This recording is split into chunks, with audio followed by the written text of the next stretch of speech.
Hey guys, welcome back to the channel, and we're doing something different today. We are reviewing a television mini-series. Um, I rarely ever watch mini-series, but I just had to for this one. It is a science fiction mini-series from 2015, and it is based on a novel by Arthur C. Clarke. So based on that alone, I definitely had to watch it. If you don't know who Arthur C. Clarke is, he was a writer and I believe he was a television host as well for one time. Mainly on science fiction is what he used to write. So Childhood's End is a US and Australia co-production. Came out in 2015. The novel came out in 1953. Very interesting. And we have Mike Vogel, Daisy Betts, Georgina Haig, Charles Dance, who plays Carolyn, the alien, the main alien basically. Colin Meaney he plays a supporting role as Hugo Wainwright, and you also have Ashley Zuckerman, who I've seen in a couple of shows, and Julian McMahon, as well as who's the other person? O.C. Ikele, who plays the kind of second male lead in the series. Like I said, it's a science fiction story based on the novel from 1953, and it's basically mankind, or rather the Earth, is visited by peaceful alien. It's almost like an invasion. A lot of these spaceships come up on Earth and they hover over the atmosphere. The humans, of course, fear the worst, but they are a very benevolent species. They call themselves, they are referred to as the overlords. And after their arrival, they promise to help mankind. They promise to help them get rid of wars, poverty, etc., etc. And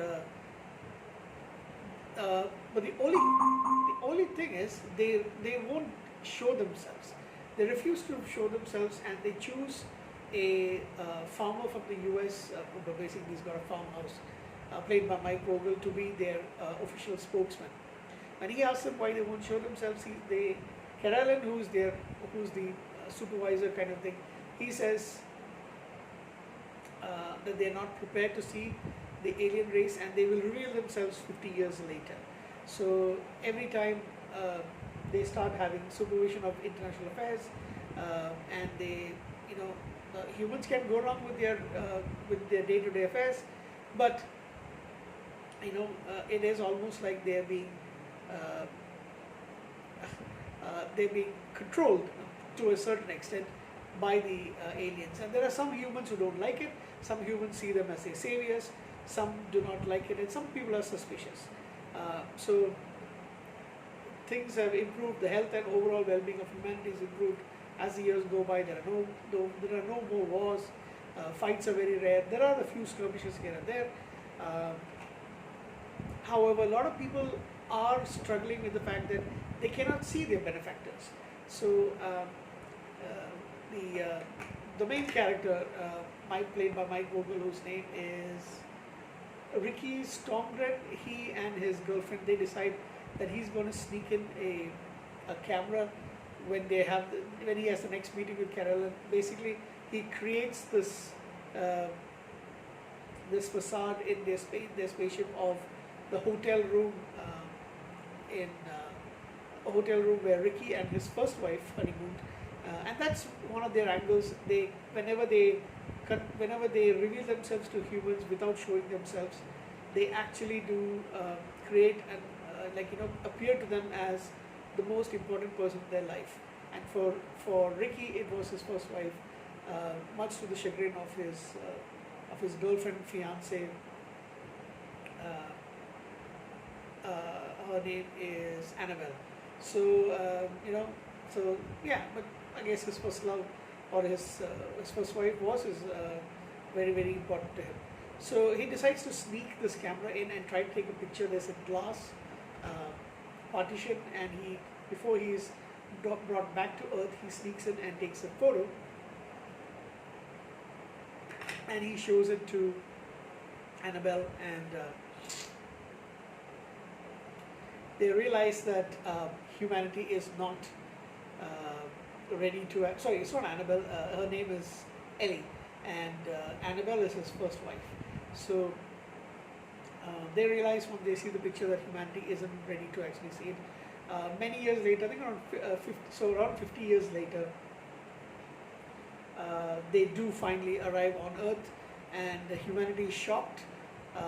So there's a lot of kids born at a particular time, and when the aliens land on the planet, the kids are sent to basically greet them, and they go into the main ship and come out with Carol, and basically he looks like what humans, especially what Christians would picture as the devil or a demon. He's all in red. He's got these spiked wings. He's got the face of a man, but he's got these huge horns, and he's got a tail. Excuse me. So, to I bet most people got a shock of their life. A lot of people did. A lot of religious people, especially, who aren't ready to let go of their imaginary deities, and so there's a little bit of that angle as well with the religious stuff in it, which is actually, I believe, put for the series, and not might not actually be might not be actually in the original novel. So a lot of people are now even more suspicious. But it's been 50 years. And the other thing I forgot to mention is people's lives are extended. They live much longer and healthier lives, and they don't really age. So that's another plus point. So people are really living happily. However, there is a set of humans who say that the the good things that they brought is at the cost of human creativity, poetry, all those things.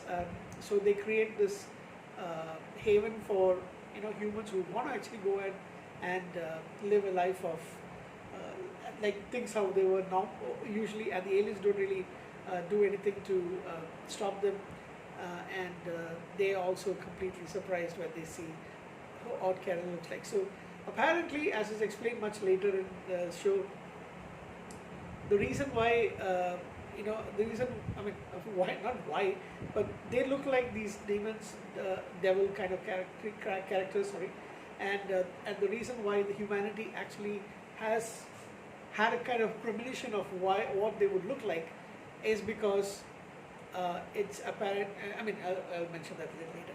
So, to cut everything short, they serve, the overlords basically serve this overmind, which is the basically it's kind of like the creator, but it's not. So there's the overmind is basically an entity that is created by you know all the consciousness of living beings like humans, and apparently they are the ones who set the birth of humanity on, or it is basically what sets the birth of humanity on the earth, and at one point in time it will help accelerate their evolution to a point where the children born after the arrival of the overlords have heightened senses, heightened intelligence. They will ascend to a different they will evolve into a different, sorry, I almost knocked off my phone there. They will evolve into a different different plane of existence and join the overmind, increasing their growth, increasing their evolution, and that's the whole plan. And the rest of humanity will actually get destroyed, but they will take in all the children into it as such, and it'll basically grow by itself. So that's the whole reason why humanity recognizes the creatures as demons, because it's inbuilt into our genes that they will the overlords will basically come in and end humanity or aid the end of humanity. So that's why in some of our mythology, religious mythology, is like these are the demons, these are the demons who will actually kill humanity as such. However, they're very kind, they're very sweet. They do. In fact, Charles Dance's character Carolyn starts to become very close to Ricky, and he wants him to have be avoider, be not have any pain and no suffering and all those kind of things. So, but once it happens, once they get to know what's in store for them, Ricky ignores Carolyn's plans to actually help him, and he doesn't want anything to do with them anymore. He does actually save Carolyn's life at one point. There's also the side story of another character named Milo. Milo Rodriguez is a young man who was on a wheelchair and shot by accidentally by some thugs. However, the overlords intervened and saved him. They also healed not just the bullet wound, but they also healed his legs, and he was able to walk. So he became a scientist, and he wants to know more about the overlords. He wants to go to their homeworld. So he manages to sneak into one of these ships when it goes on a supply run, and he goes to their home planet, which takes 40 years to go there and another 40 years to come back. And he meets Carolyn as well as another overlord. I forgot the name of that overlord. And he is able. They explain to him about what the overmind is and what's their role in the end of humanity. Destruction of Earth, but at the same time, those children will go on another plane of existence and join the entity known as the Overmind. And he asks him, how come you haven't been done that? So there is a problem with their species. They cannot go to that plane of existence. They are actually a little bit jealous of humans because of that, but they are serving the Overmind to actually get other species in. But they don't bear any malice towards humans. And at the end of the series, of the mini-series, Milo is the only human. By the time he reaches back to Earth 80 years later, he is the only living human existing, except for those children who have joined the Overmind. And he sits. Carolyn offers to take him to their home planet so that he can continue living, but he decides not to. He wants to go back to the planet and perish when the Earth is destroyed. And he offers to communicate to them what's happening until the very end, and they're grateful for that. And then they leave. Thus ends the mini-series. And I thought it was a very sad ending, a very sad story as well, but it's also kind of beautiful in a in a scientific curiosity kind of way. I mean, if you don't have any choice in the matter, what can you do? But yeah, it's a very, very interesting story. Funny enough, I've actually tried to create a story not like this basically, but very similar in the sense that I'll explain that another time. It's basically I'm finding it very hard to actually put it into words and create a story by myself.